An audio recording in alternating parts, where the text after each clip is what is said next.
Welcome to book height educator. तो आज हम लोग 14 अक्टूबर के करंट अफेयर के बारे में डिस्कशन करेंगे। तो इसमें जो पहला प्रश्न है वो है कि अमेरिका के अर्थशास्त्री पॉल आर मिलग्रोम और रॉबर्ट बी विल्सन को संयुक्त तौर पर इस वर्ष किस क्षेत्र का नोबेल पुरस्कार देने की घोषणा की गई है। तो इसका सही उत्तर है अर्थशास्त्र नोबेल पुरस्कार। तो अर्थशास्त्र नोबेल पुरस्कार royal Swedish academy of science के मुताबिक अमेरिका के अर्थशास्त्री पॉल आर मिलग्रोम और रॉबर्ट बी विल्सन को संयुक्त तौर पर इस वर्ष अर्थशास्त्र का नोबेल पुरस्कार देने की घोषणा की गई है। इन दोनों ने दिखाया है कि रैशनल बिल्डर कॉमन वैल्यू के अपने सर्वोत्तम अनुमान से कम पर बोली क्यों लगाते हैं। तो नेक्स्ट क्वेश्चन है कि निम्न में से किस राज्य सरकार के अति पिछड़ा कल्याण मंत्री विनोद सिंह का निधन हो गया है। तो इसका सही उत्तर है बिहार सरकार। तो हाल ही में बिहार सरकार के अति पिछड़ा कल्याण मंत्री विनोद सिंह का ब्रेन हैमरेज से निधन हो गया है। अति पिछड़ा कल्याण मंत्री विनोद सिंह के निधन पर राज्य सरकार के मंत्री विनोद सिंह के निधन पर मुख्यमंत्री नीतीश कुमार, पूर्व सीएम जीतन राम मांझी समेत कई नेताओं ने शोक व्यक्त किया है। तो तीसरा प्रश्न है कि भारत के किस राज्य की बच्ची सानवी एम राजीत ने 1 घंटे में 33 डिशेस बनाने का रिकॉर्ड बनाया है। तो इसका सही उत्तर है केरल।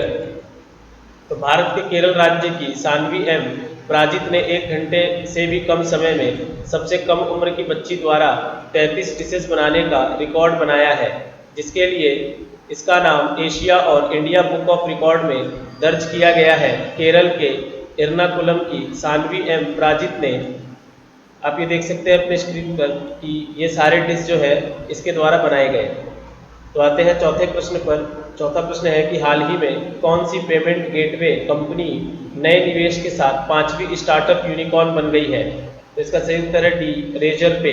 तो हाल ही में पेमेंट गेटवे कंपनी रेजर पे ने सिंगापुर के सॉवरेन वेल्थ फंड जीआईसी तथा सिकोया कैपिटल इंडिया सहित कई कंपनियों के निवेश से $10 करोड़ यानी 731 करोड़ रुपए जुटाए हैं, जिसके साथ रेजर पे 5वीं स्टार्टअप यूनिकॉर्न बन गई है। इस निवेश के साथ ही कंपनी की मार्केट वैल्यू $1 बिलियन के पार पहुंच गई है। तो पांचवा प्रश्न है कि 14 अक्टूबर को विश्व भर में कौन सा दिवस मनाया जाता है। तो यह है विश्व मानक दिवस। तो 14 अक्टूबर को विश्व भर में विश्व मानक दिवस या अंतर्राष्ट्रीय मानक दिवस मनाया जाता है। इस दिवस का मुख्य उद्देश्य वैश्विक अर्थव्यवस्था के लिए मानकीकरण के महत्व के रूप में नियामकों, उद्योग और उपभोक्ताओं के बीच जागरूकता बढ़ाना है। तो छठा प्रश्न है कि इनमें से किस राज्य सरकार ने 650 करोड़ रुपए आवंटित करते हुए जगन्ना विद्या कनुका योजना लॉन्च की है। तो इसका सही उत्तर है आंध्र प्रदेश सरकार। तो आंध्र प्रदेश सरकार ने हाल ही में 43.32 लाख सरकारी स्कूली छात्रों को स्कूल किट देने के लिए 650 करोड़ रुपए आवंटित करते हुए जगन्ना विद्या कनुका योजना लॉन्च की है। भारत में पहली बार छात्रों के लिए इस प्रकार का कार्यक्रम आंध्र प्रदेश राज्य में शुरू किया गया है।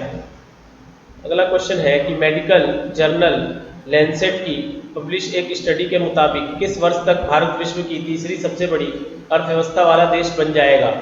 इसका सही उत्तर है डी, 2050।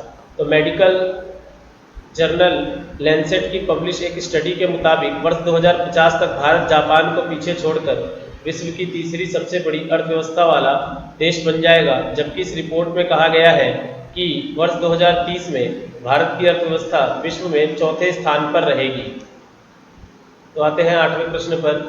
जम्मू कश्मीर के प्रशासन ने राज्य की पूर्व मुख्यमंत्री महबूबा मुफ्ती को कितने महीने के नज़रबंद के बाद हाल ही में रिहा कर दिया है।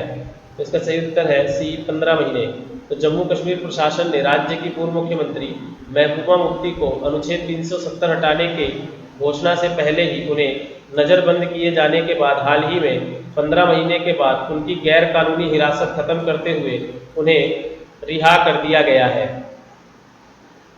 तो अगला प्रश्न है कि दिल्ली सरकार ने दिल्ली को प्रदूषण मुक्त करने के उद्देश्य से अपनी नई नीति के तहत किस वाहनों पर रोड टैक्स में छूट देने की घोषणा की है। तो इसका सही उत्तर है बैटरी चालित वाहनों पर। तो दिल्ली सरकार ने दिल्ली को प्रदूषण मुक्त करने के उद्देश्य से अपनी नई इलेक्ट्रिक वाहन नीति के तहत सभी बैटरी चालित वाहनों पर तत्काल प्रभाव से रोड टैक्स में छूट देने की घोषणा की है। मुख्यमंत्री अरविंद केजरीवाल ने कहा है कि यह नीति इलेक्ट्रिक वाहनों को बड़े पैमाने पर अपनाने के लिए लोगों को प्रोत्साहित और जागरूक करेगी।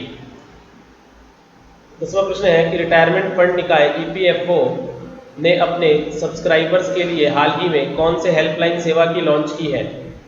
इसका सही उत्तर है व्हाट्सएप हेल्पलाइन सेवा। तो रिटायरमेंट एंड निकाय यानी कर्मचारी भविष्य निधि संगठन ईपीएफओ ने अपने सब्सक्राइबर्स के लिए हाल ही में बिना रुकावट सेवा वितरण सुनिश्चित करने के लिए व्हाट्सएप हेल्पलाइन सेवा लॉन्च की है। यह व्हाट्सएप हेल्पलाइन ईपीएफओ के सभी 138 क्षेत्रीय कार्यालयों में शुरू कर दी गई है। तो ये हमारे 14 अक्टूबर के करंट अफेयर थे। तो मिलते हैं अगले करंट अफेयर के साथ। धन्यवाद।